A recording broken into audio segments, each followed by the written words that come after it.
If you don't upgrade your internal software in the next 180 seconds, you are consciously choosing to remain trapped in a biological cycle of self-sabotage. Why do the top 1% of performers remain surgical and calm while your world feels like it's collapsing? It's not about their bank account. It's about a physiological secret you are currently ignoring. It is time to stop reacting and start ascending. You've heard the viral fable of the snake that strangled a saw out of rage only to bleed to death. It's a haunting metaphor, but here is the raw, scientific reality for the high-stakes professional. Your saw isn't the toxic boss, the volatile market, or the failing relationship. The saw is your amygdala. The moment you surrender to anger or the victim narrative, you trigger an amygdala hijack. Your brain floods with cortisol, a hormone that literally shrinks your prefrontal cortex, the command center responsible for the logic, strategy, and high-level execution required to build wealth. The hard truth: grudges are not a sign of strength. They are a form of neurological suicide. You are physically dissolving the only tool you have to escape your current mess. Drop the blade before you cut your own future to pieces.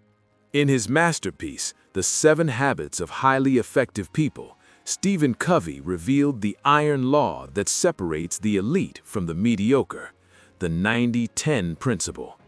Understand this: 10% of your life is comprised of events you cannot control. The flight delay, the economic shift, the sudden betrayal. But the remaining 90% is dictated entirely by your response. The average person wastes their life trying to fix the 10% that has already happened. The master focuses on the gap between the stimulus and the response. In that gap lies your power, your freedom, and your fortune. Stop asking, "Why did this happen to me?" and start demanding, "How will I leverage this?" Mastery begins when you own the 90%. We often obsess over Steve Jobs' intensity, but we miss the actual engine of his success: ruthless focus.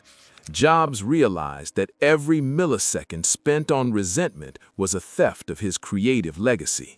He didn't achieve greatness because he was easygoing. He achieved it because he was disciplined with his energy. He practiced a level of focus where the vision was so colossal that small-minded conflicts were invisible. When you are obsessed with building the future, you simply do not have the bandwidth to argue with the present. Most people fail because their ego is larger than their vision. They would rather win a pointless argument than win at life. Jobs taught us: ignore the noise, protect your frequency, and subordinate your ego to your mission. If you are feeling precarious, it's time to regain command of your biology. Here is your tactical exit strategy. The next time a crisis hits, grab a pen.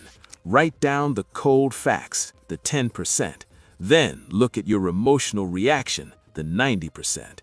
Starve the 10% of your attention. Feed the 90% with your action. The 5-second biological reset. When the amygdala fires, you have a 5-second window before the cortisol takes over.